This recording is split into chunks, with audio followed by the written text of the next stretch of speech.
Последните неколку дена, може и веќе знаете, ама има драстична појава на еден страшен вирус. Запознајте се со коронавирусот.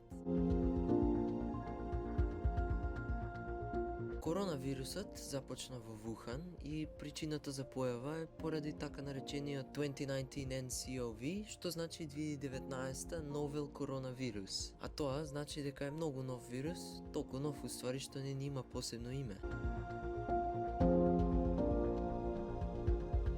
Како што спомнав пред малце, овој вирус започна во еден од централните градови на Кина, Вухан. Најпрвите сомнителни случаеви на коронавирусот беа пријавени на Светската здравствена организација на 31 декември 2019 година, но многу експерти велат дека започнал вирусов многу порано, дури на 8 декември.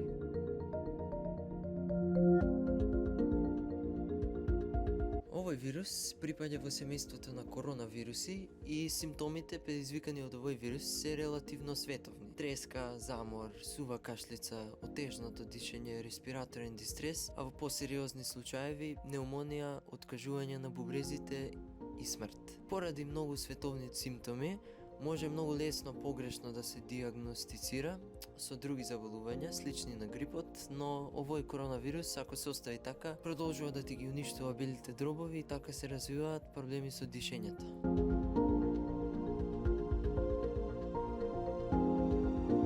Одговорот на ова прашање, за жал, е да. Се шири и во други земји. Откако најпрвиот случај на коронавирус бил детектиран во Вухан, во следните неколку недели е детектиран и во Хонг Конг, Тајланд, Јапонија, Тајван, Јужна Кореја во Азија.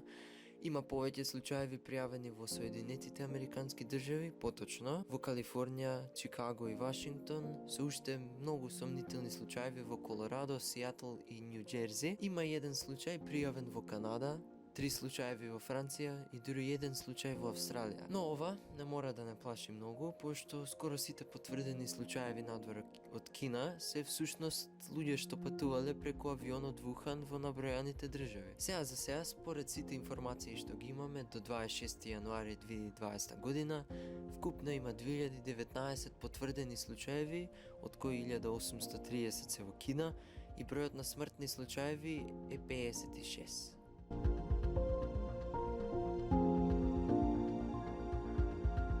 Сите коронавируси доаѓаат од животни, но за жал овој вирус на 20 јануари 2020 година потврдено е дека се пренесува од човек на човек, што значи дека има пренесување од еден човек во друг. До крајот на неделава експерти велат дека ќе достигне бројката на потврдени случаеви до дури 200.000 и затоа поради овие релативно огромни бројки, многу држави околу светот или ги прекинуваат сите летови од Кина, или имаат видови на скенери во аеродромите и така најверојатно би можеле да детектираат дали луѓето го имаат вирусот. Сега, научниците виделе дека од сите потврдени случаеви, најмногу се луѓе од 45 до 80 години, со ретки случаеви под 45 години. Има и потврден случај на коронавирусот во 13-14 годишно дете, што значи дека е можно.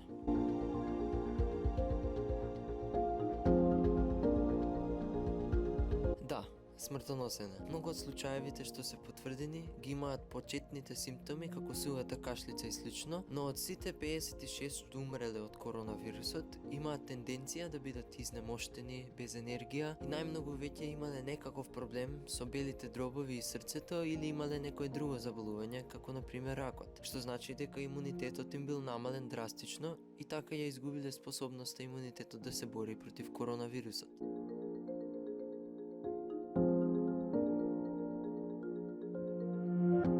Во моментот, за жал, нема никаков третман или лек за да се лекува овој коронавирус. Пошто е вирус, а не бактерија, антибиотици нема да функционираат против коронавирусот. Антибиотиците само функционираат против бактериите, што значи дека ни треба антивирусен третман, а и ни еден од лековите на грип што ги имаме не функционираат против коронавирусот. А тоа е затоа што коронавирусот е многу поразличен од вирусот на грип.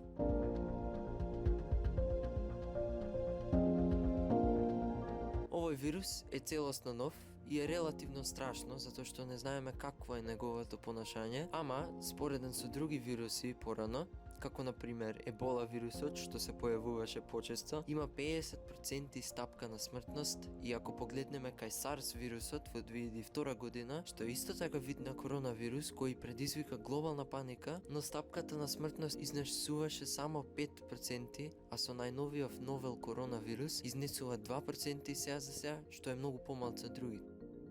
Ама каква што е технологијата моментално во светот и како што работат докторите и научниците, воопшто не се сомневам дека ќе најдеме некаков третман или лек за новиот коронавирус.